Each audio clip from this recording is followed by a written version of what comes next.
Hindi talaga ganun kadali ang magpalaki ng isang anak, lalo na sa mga first time mommy at daddy. Tulad ko, tumaan din ako sa ganon.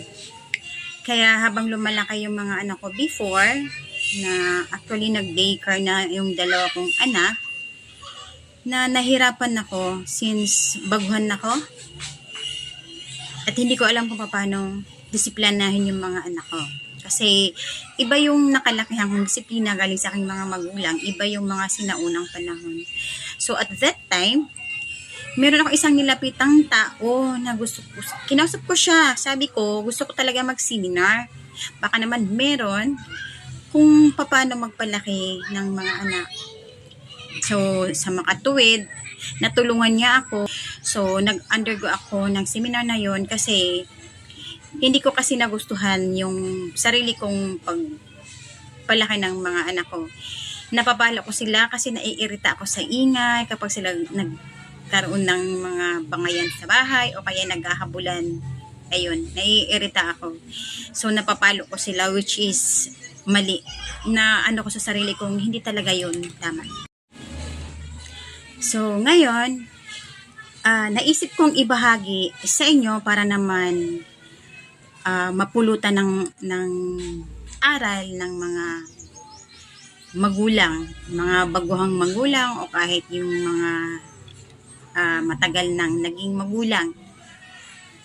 Nang sa ganun, pwede pa nating ma-correct ang way ng ating pagpapalaki ng ating mga anak. So, sa seminar, unang natalakay doon is sinabi nung nag-seminar sa amin, kasi hindi lang naman ako, iilan din kami. Unang-una, kung paano daw natin kinakausap yung baby, yung isang sanggol. Paano nga ba? Huwag daw nating i-baby talk yung mga sanggol. So, yung unang topic is nakapuntos ako nun because hindi ko talaga din ginaganon yung mga anak ko. Kasi since pang-anim ako na anak, sa aming magkakapatid, so may nauna na akong mga kapatid na nag-asawa at nagkaroon ng anak. Na-observe ko sa kanila kung paano nila kausapin yung mga anak nila since birth, ganon. So, walang baby talk, kinakausap yung isang sanggol, katulad ng pagkausap sa mga, katulad nating malalaki na. Huwag nating iparinig sa kanila yung mga maling words sa mga bagay-bagay. So, napapansin ko yun sa aking nakakatandang kapatid. Halimbawa, kapag umiiyak yung baby, yung anak ko, tapos sinasabi nila, oh, hungry na ang baby, hungry na, you want milk. Yung ganon yung napapansin ko sa mga nakakatanda kong kapatid. So, pina-follow ko yung mga salita nila. I mean, pina-follow ko yung the way sila makikipag-usap sa isang baby.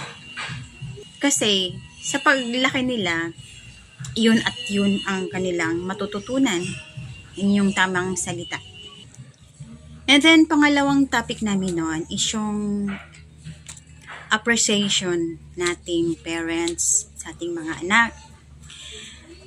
Like for example, kapag medyo marunong na silang maglaro, marunong nang gumamit ng mga laruan, marunong nang humawak ng pencil at papel.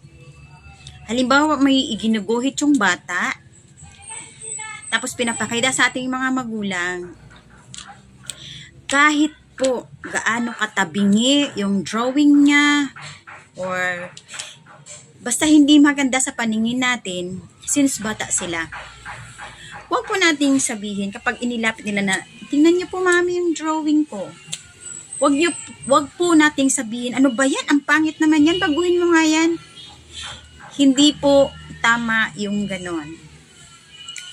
Kailangan po i-appreciate natin yung mga ginawa nila. Since bata sila, pwede po nating sabihin ganito na, wow, ang galing, marunong ka na mag-drawing. Okay, Tapos sabihin natin, sige, ito medyo siyang tabingi. As ayusin mo ng konti, ha?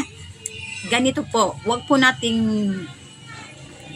sabihin na hindi tayo natutuwa sa ginawa nila, hindi natin nagustuhan kasi po sa murang edad nila magre-registered po talaga sa isip nila na hindi na sila nakakagawa ng tama para sa kanila. Kailangan po nila ang mga sweet words galing sa atin na mga magulang para magkaroon sila ng confident na baguhin ang mga bagay-bagay na hindi maayos. So, yun po yun. O halimbawa, naglalaro sila ng, like for example, kasi kadalasan, sa mga anak ko, Lego kasi yung sa kanila. Meron silang nabubuong something na basta creation lang nila. Pag pinapakita nila sa akin, pinapakita ko sa kanila na kung gaano ako kasaya doon sa na-create nilang isang bagay. Minsan nakakabuo sila ng robot or bahay, ganon. Pinapakita ko sa kanila na na-appreciate ko yung mga ginagawa nila. Yung mga sinusulat nila, na kahit tabingi. Tapos sinasabi kong ayusin next time para pag nag-school, magaling na. Hindi na mahirapan si teacher. So, yung pangalawang topic, talagang masaya ako kasi ginagawa ko yun sa aking mga anak.